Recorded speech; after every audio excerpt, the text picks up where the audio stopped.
From Te Vaka to Moana to me, Olivia Foa'i. This is my journey. Welcome to my world. What they don't know might be about to hurt them. You can warn them, but they probably won't listen. I think I was freshly 2 years old when Mom and Dad started touring. They went on I think it was a 5 or 6 month tour of Europe. Yeah, I was just a toddler, and I was like, well, they're performing, so why am I backstage? So when I was 2, I jumped on stage and I just started dancing. We did a lot of touring in the early days, all the way up through my teen years into now, really. It's apparently not your average upbringing. To me, it was normal. You can't find happiness right where you are. We make our nets from the fire. It was 2013 when Dad signed on as the songwriter for Moana, along with Lin-Manuel. I was the nearest singer to Dad, so he was just like, hey, Liv, come in the studio, you know, sing the demos. So I had the best times of my life.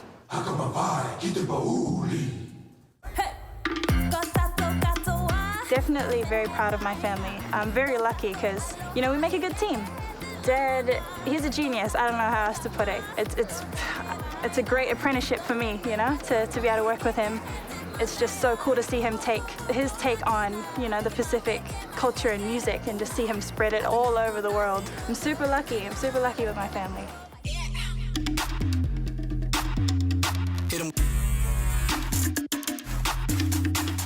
I do contemporary Polynesian dance. I've been exposed to so many different styles, and I love choreographing. It comes out as such a mix, and it's so much fun because to me, I'm really telling a story. Sit on with the brain, brain, brain, brain, brain, brain. They would just did what you probably can't. Tomorrow we conquering impossible.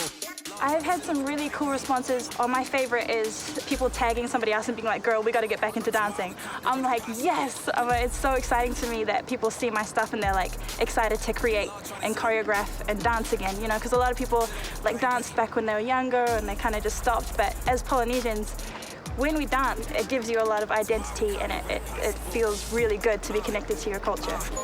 I'm so lucky to have this upbringing in the band Te Vaka. But what a lot of people don't know is that I've been writing pop, singer-songwriter style, R&B, a little bit of folk as well. Because we kind of have this little break at the moment, I've had a chance to step out into my own original music. They tryna take the throne, they tryna take the crown, but they don't know the city has your name on it. My family, they knew this day would come. My dad, on most occasions, will refuse to sing in English, anything other than Polynesian music he's not into. So yeah, when I was like, hey Dad, this is my song, it's probably one of the most nerve-wracking moments of my life.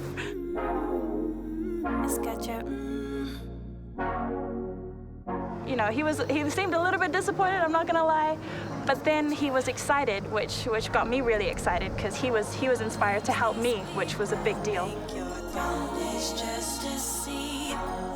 City Got Your Name on It. To me, it's like a hype song.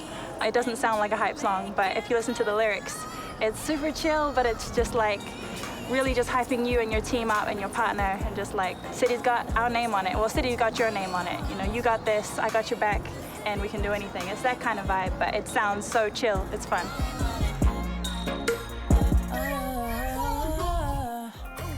Anyone who has, you know, who has seen my videos, my dance videos, or has, you know, followed Te Vaka, who wants to pursue a similar type thing, there are opportunities everywhere. Just go for it and just make sure it feels honest to you. Although I'm venturing out into R&B, I'm never going to stop dancing. I'm always going to be singing in, you know, Tokelauan, Tuvalu, and Samoan.